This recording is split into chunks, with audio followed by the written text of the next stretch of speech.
Mary Costello, thanks for taking the time to talk to us at Martina Devlin's book launch for About Sisterland.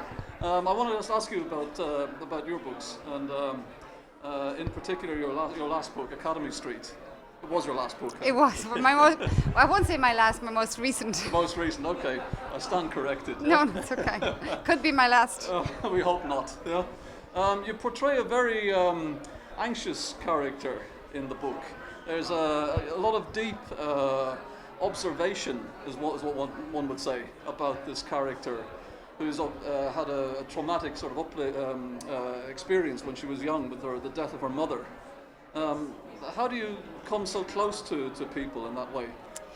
I suppose Tess is a typical introvert. You know, she's an intuitive person, and she's an introvert. And even though, yes, she suffered the death of her mother early on, her childhood was ruptured by the death of her mother, I think that this is her nature anyway, because the novel opens when she's about 7, and she's already quite hyper alert to the world around her. She's quiet and introverted even then. So yeah. I don't think it's her mother's death alone that determines her personality. I think it's kind of the way she is. So yeah, okay. So she's like looking at the world almost like from very deep inside herself. She is, yeah. I think I studied Carl Jung for a while, and you know he talked about typology, different type of personality, and an introvert gets their energy from within. It doesn't mean they spend all their time alone necessarily, but it's where the energy comes from. And Tess's inner life, I suppose, is what gives her the energy rather than the external world. Okay. And you know, I think we live in very extroverted societies. Here, America, everywhere. So everything is measured or accorded dignity by how one can express oneself or how well one can succeed, whether that's artistically or materially. And the inner life isn't that much valued. But if I can just ask you then, if she moved to America, you would really think that someone like her wasn't equipped for such a move, to come to New York, to Manhattan, to the northern part of Manhattan and live there. That's almost like really dumping her in the middle of it. Yes, and surprisingly enough, for an introvert, that mightn't be a bad thing at all, because there's a certain degree of concealment in a large city. You know, Tess can function unnoticed in many ways. She has a career, she rears her son, she runs her household, and so she manages, but yet she can somewhat conceal herself in the milieu of it all, in the thrum and throb of it all, you know. Because I'm thinking she's almost looking at love. There's a point in the book where she thinks, oh, that's what love is, or so that's what love is. So this is love, yeah. Yeah. That's like, even that she seems to be removed from her. She can't give herself totally in that situation. Is that the case? Or?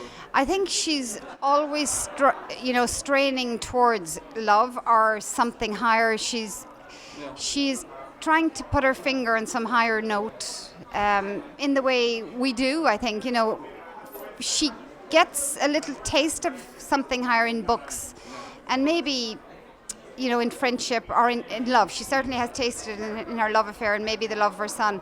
But of course it's fleeting, because that's the nature of these things. But she's always straining. There is an impulse in her to always strain for some higher note. And I think maybe it's the urge towards the divine, maybe, in some people or whatever. But it's certainly something in her. Okay.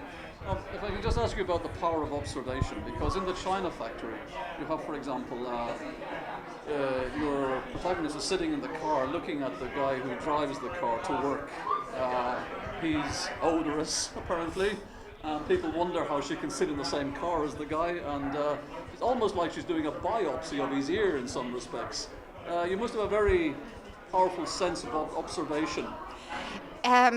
If you actually, in my own family, my mother, my sisters, I actually walk by things without noticing them at all. My mother could have a new kitchen and I might not notice it. So ironically, it seems I don't, but obviously in some areas I do. I suppose, like everyone, the eye is drawn towards certain things and misses hugely other things. You know, I have walked into doors, for instance. I'm very accident prone.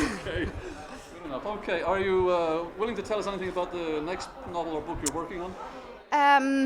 I'm trying to work on something new. It's slow, and I'm also working on some short stories. So I've had Sinead Gleeson has a recent anthology out, The Long Gaze Back. So I have a new short story in that. And but yes, I'm dabbling. I'm trying to make my way in towards a novel, into a novel. Oh, pretty good. Mary Costello, thanks for talking to us. Thank you very much. Thanks.